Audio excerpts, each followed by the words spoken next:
Peace, everyone. Welcome back to Humble Boy Sports Entertainment. My name is Mikal Atkins, and I'm here to bring you a Week 7 of the NFL recap. Let's get into it. So first off, we got the Chiefs versus the Broncos. The Chiefs beat down the Broncos 30-6. The Chiefs are 5-2, and the Broncos are 2-5. Big headlines of this game: Pat Mahomes, the reigning MVP. Super duper good quarterback that everybody's raving about. He goes down with a dislocated knee. It was like they actually had to pop it back into place during the game, and it was just it's kind of bad to see. But he did walk off the field under his own power. You know, he wasn't had to get carted off, so that's a really good sign. You know, he did jog back out. He did jog out the tunnel and everything. So, you know, the Chiefs' backup quarterback Moore, he came in and just carried the ship. It's the Broncos says couldn't move the ball. Joe Flacco, ever since that Super Bowl, man, he's been going downhill, man. I'm sorry, but you know, hey, the Broncos, they'll recover from this. They just got to move the ball. They have a really good running game. The Chiefs' defense, it was like the story of the week was like they couldn't stop the run for nothing, so they wound up stopping the run, which stopped the Broncos, and that's it, man. Get it next time. But good game on the Chiefs, though. Yeah, still my picks to beat the Patriots in the Super Bowl because of Patrick Mahomes. He's going to be back. And he's going to... Oof. But next game, we got the Raiders versus the Packers. Oof, my God. Raiders lost 24-42. The Raiders are 3-3, and the Packers are 6-1. And that bad man, Aaron Rodgers. I might change my pick for MVP after this one because Aaron Rodgers went off, and he showed us why he's just that type of dude, because he just went off 5 touchdowns in total. He scored 35 of the 42 points. Like, come on, man. Like, he threw 4 touchdown passes, and then he ran for one. Like, he was just dicing them up all game, dropping dimes on the sideline over the middle, just dicing them up, slicing, making them look silly. For real. That's vintage Aaron for you. And I like it though. I want and then the thing is, the scary part is he's gonna keep playing like this or getting better throughout the season. So like that slow start that he had and everybody was getting on him is gone. So hey, y'all asked for it, now y'all got it. Now expect more games like this from Aaron, because he about to just go crazy, especially in the playoffs. But that man, he's a bona fide superstar. Man. It's just that defense that they be letting him down. But the Packers got a good defense now this year. So they might actually come out the NFC, no lie. Next, we got the Rams and the Falcons. The score was 37-10. The Rams won. The Rams are 4-3, and the Falcons are 1-6. I'm very surprised at Atlanta. Y'all got so much firepower. Y'all got Julio Jones. You got Devontae Freeman out the backfield. Y'all just lost Mohamed Sanu. Never mind, but. Y'all have tight ends. Y'all have a Super Bowl caliber type quarterback in Matt Ryan. What is up with y'all? Why aren't y'all putting up points? Like, why? Y'all should be putting up 37 and 40 points a game. Y'all have weapons. Oh, yeah. Gabriel coming out of Alabama. He was crazy, man. I don't understand. But the Rams, they won. They back on track. Jalen Ramsey made his debut for the Rams, and him and Julio Jones was going back and forth, and it was a good game, no cap, and it was a good little battle and stuff like that. Another big story is that Aaron Donald and Devontae Freeman got into a little scuffle and stuff. Aaron Donald he for real picked him up off his feet, and then Devontae Freeman threw a punch and everything, but. That's just 2 grown men, competitors, big superstars in the league, just going at it. They'll smooth things over. It's whatever. Next one, we have the 49ers versus the Redskins. The 49ers won 9-0 in a wet one. It was pouring down raining. And the 49ers are actually 6-0. 6-0. And the Redskins, they 1-6. I'm sorry, that franchise is just boo-boo. Like, golly. It's from the owner all the way down. Like the culture is horrible, but, like, I don't understand. I don't understand. Like, y'all had 2 bomb coaches, 2 bomb coordinators in Kyle Shanahan and Sean McVay. and y'all let them dudes go, and they got a head coaching job. And now look what's happening. The Atlanta offense, besides this season, was booming.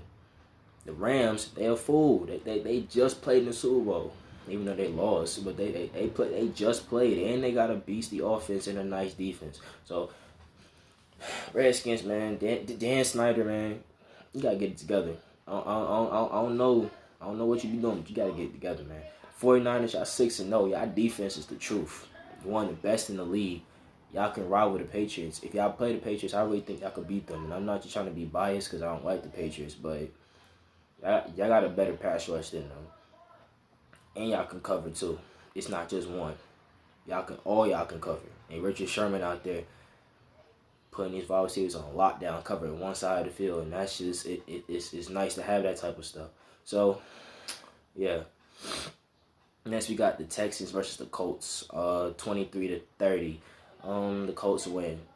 The Texans are 4-3 and the Colts are 4-2. The Texans, y'all had the game, but just like that last interception, that wide receiver, he should have caught the ball. I don't care. I don't care if it was a little high. If you got both hands on the ball like these, you gotta catch the ball. You can't let that thing slip through your hands. That's why it was picked off. But Jacoby Brissett for the Colts, he's been doing good. No lie, he been really performing. Really, he's been really performing, and just coming out of the whole Bill Belichick system when he was with the Patriots, you know, just getting groomed with that QB coach. Just getting groomed into like having them farm mechanics, like just improving his craft over the years and stuff like that. You know, having all that pressure dealing with Andrew Luck's like retirement, you know, abruptly. It's just I don't know many quarterbacks who can actually like deal with that pressure, because like any quarterback, they might just fold under that, because it's like, oh, my Hall of Fame caliber type quarterback just retired because he's injured. I don't work out with the first reps. I have to work out with the first reps now, and he's just been going crazy, and I'm proud of him, because like he's mobile, he's a good passer, you know, his pocket awareness could get up a little bit, but still that comes with experience. So he's been doing really good, holding him down, and they got nice run game. And the only way you have a nice run game is you have a fucking monster O-line. Their O-line is something nasty, like for real. Their O-line is something serious, like for real. But, you know, and they got a nice little stifling defense that can get after the passer. They can't cover like that, but, you know, they can get after the passer, stop the run, make a team one-dimensional, meaning making the team, they got to pass the ball all the time. And if the team is passing the ball all the time, what you got to do is play back. And it gives your cornerbacks and safeties a better chance of getting picks and stuff like that. So they got a good team top to bottom. I think they can also beat the Patriots, but you know how Bill Belichick. But like the thing is, Bill Belichick raised you, Jacoby Brissett. Like he literally groomed you into the quarterback that you are. So he already knows your tendencies. So you gotta come with fire, unless you wanna get embarrassed like Sam Darnold did. But I'll get to that in a little bit. Next game we got Vikings versus the Lions, 42-30. Vikings are 5-2 and the Lions are 2-3-1. Not really much to say about this one. The Vikings just kept putting points on the board over and over and over. After basically Kirk Cousins got called out by Stephon Diggs and Adam Thielen, he just started going crazy. He started like playing better, and sometimes you might need that from your star wide receivers. You might need that, and that's really good, because he's starting to actually play like he's paid. He's paid $84 million. He better be playing like an above average quarterback or MVP caliber quarterback. I'm paying you $84 million. Simple as that. So yeah, he's playing better. Adam Thielen though, he did go down with a knee injury when he caught that touchdown pass, and he just slid, and he slid wrong on the knee and stuff like that. Hopefully he gets better. He did walk off on his own power, but it was a limp, so he might not play next week. Next game we got Jaguars versus the Bengals. The Jaguars are 3-4. The Bengals are 0-7 with the score being 27-17. All right, so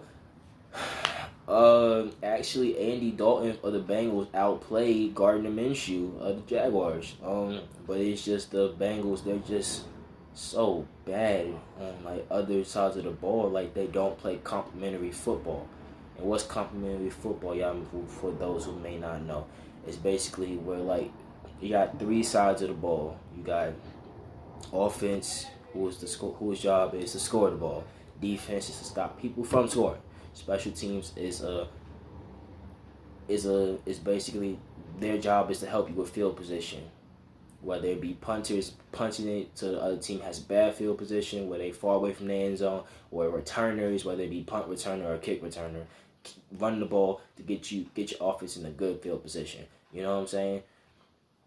Or just trying to it's a field position game. So basically, if a defense is helping the offense got to score to keep the offense have to score to keep it's like to help the defense.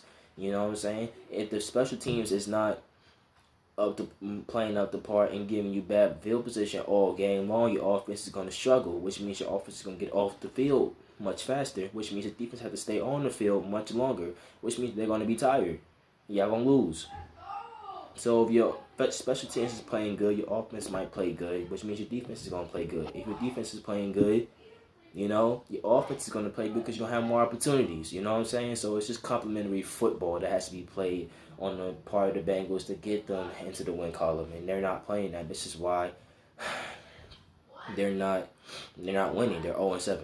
Simple as that. Like if you play the Bengals, you might get a win. Simple as that. Next game is the Arizona Cardinals versus my New York Football Giants. We lost 21-27. The Cardinals are 3-1, and the Giants are 2-5. Yeah. The Cardinals was whooping us in the first half. We made it competitive throughout the game, but it's just, you know, Daniel Jones, he's a young I don't know, if our offensive line play better and our defense actually covers people for more than just 2 seconds, we can actually win games. These games are we're not supposed to. We was not supposed to lose this game to the Cardinals at all. The Cardinals can barely put up points, and it's just our defense being so bad and so putrid. It's just the fact that makes every team against us look really good. So, we gotta just work. It's a rebuilding year, to be honest. I'm not expecting us to go to the playoffs or go to the Super Bowl by any means, but you know, we gotta get it together. Next one we have the Dolphins versus the Bills. The Dolphins lost 21-31. The Dolphins are 0-6 and the Bills are 5-1. It was a good game. The only really highlight I'm gonna talk about is that onside kick that the Bills Micah Hyde just recovered, and then he ran it back for a touchdown. That was a really good play. You don't see that often because you're taught to get, when it's an onside kick, you're taught to get on the ball and not move. But he took it and ran it for a touchdown, which extended the lead and put the game away.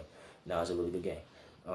Next we have the Chargers and a heartbreaker versus the Titans. Chargers lost 23-20. The Chargers are 2-5, and the Titans are 3-4. Basically how they lost, they was on the 1 yard line, and then Melvin Gordon ran the ball and he fumbled. Just hold on to the ball, you get the win. But this is one thing I want to touch on. I'm really feeling bad for Phillip Rivers. It's like he came out the same draft class as Eli Manning and Ben Roethlisberger. 2 Hall of Fame caliber quarterbacks. Phillip Rivers is a Hall of Famer, but he's never going to win a Super Bowl. I'm going to say that now. His team has always been a team that can literally get you to the playoffs, but never get over the hump of actually winning in the playoffs. Or they always become a wild card and they lose. You know what I'm saying? But I just feel like his time is running out. He's in his late 30s, going on the 40s and stuff like that, and he's not gonna win a Super Bowl. Considering how the league is evolving and how much of a talent difference there is when it comes to teams, I just feel like he's not going to win a Super Bowl. So I'm sorry, Phillip. You're still a Hall of Famer in my eyes, but I just don't feel like you're going to ever win one. Next, we have the Baltimore Ravens versus the Seattle Seahawks. Ravens won 30-16. They're both 5-2. The story of this game was that Lamar Jackson just completely decimated them with his legs. He just went off. He went off. Simple as that. He just had them in fits. Russell Wilson still MVP caliber candidate, so is Lamar Jackson, but Lamar Jackson just went off with his legs and kept running the ball. He's like a quarterback that had like 100 yards running and 100 yards rushing. No, 100 yards running and 100 yards passing. So yeah, he's went off. Next we got the Saints versus the Bears. The Saints won 36-25. I actually watched this game. Saints are 6-1 and the Bears are 3-3. Pretty disappointing in that Bears loss. I thought they was gonna actually do better, especially with that vaunted pass rush they got about getting to the quarterback and everything with Khalil Mack and stuff. But they let Teddy Bridgewater dice him up. Because it wasn't Alvin Kamara that was doing most of the work. It was actually Teddy Bridgewater. And just Mitchell Trubisky, his first game back from that shoulder injury, I just feel like he was just playing a little too cautious for me, trying not to just mess up. But that's what made him mess up. Like, if you're playing football, you have to rely on your instincts. Of course, do your job. Play within, your play for each other and stuff like that. But you gotta rely on your instincts. You can't just keep playing cautious because that's how you always lose and stuff. But yeah, it was the Bears fans. They actually booed the Bears off the field, and it was just it was bad. But good win on the Saints though. Y'all doing really good with Teddy Bridgewater, and then when Drew Brees come back after that dumb injury, it's just wraps. You know what I'm saying? Y'all going to the playoffs. Next, we have, this is going to pain me to say, the Eagles lost to the Cowboys 10-37. Yeah, the Cowboys beat them down on Sunday Night Football on national TV, 37-10. They're in first place with a record of 4-3, and the Eagles are 3-4. I really expected the Eagles to put up a bigger fight. They just couldn't move the ball down the field, and they just kept having Carson Wentz under pressure the entire night. Yeah, that's not much. It's not much to say. Dak and Ezekiel Elliott, and Mari Cooper, they play how they usually play. It's just the fact they just kept scoring, and then the Eagles didn't score. Simple as that. It's good field position. They play complimentary football. I hate the Cowboys, but gotta give credit where it's due. They played a really good game. Last game, we got the New England Patriots versus the New York Jets, and they beat the brakes off of them 33-0. The Patriots are 7-0, and the Jets are 1-5. Sam Darnold in his second game back, he just got beat down the whole night. I really feel bad for him. Patriots made him throw like 4 picks. Brady just basically kept dicing them up, and they kept running in for touchdowns over and over and over, and that defense just made Sam Darnold look like a freaking Pop Warner kid compared to NFL. Like, it was like Sam Darnold, he's really good, but that defense for the Patriots, Stephon Gilmore, Defensive Player of the Year in my book. Like, he's just so good, like, for real. Like, them linebackers, Kyle Van Noy, Jamie Collins, Hightower, they just something serious. And then you got Devin McCourty playing, like all these players on defense is like the monsters of the, NFL and stuff like that. Shout out to y'all if y'all catch that trip. If y'all catch that little statement right there. But basically, like, it was a beat down from start to finish. It was like a really, like, it was so bad. Like, it was, gosh. But that wraps up the week for the NFL. A lot of star players going down. Yeah, a lot of good storylines came out of this one. It was a pretty good week. It's a lot of teams that I thought that was gonna win. They just performed poorly and they didn't win. But yeah, that's gonna wrap the video up. You already know what I'm about to say, everybody. Stay out the way, get your bag, Try to accomplish your dreams and everything. I'm gonna come back at y'all with another little recap next week of the NFL and stuff like that. My name is Mikal Atkins, and I'll catch y'all next time. Peace.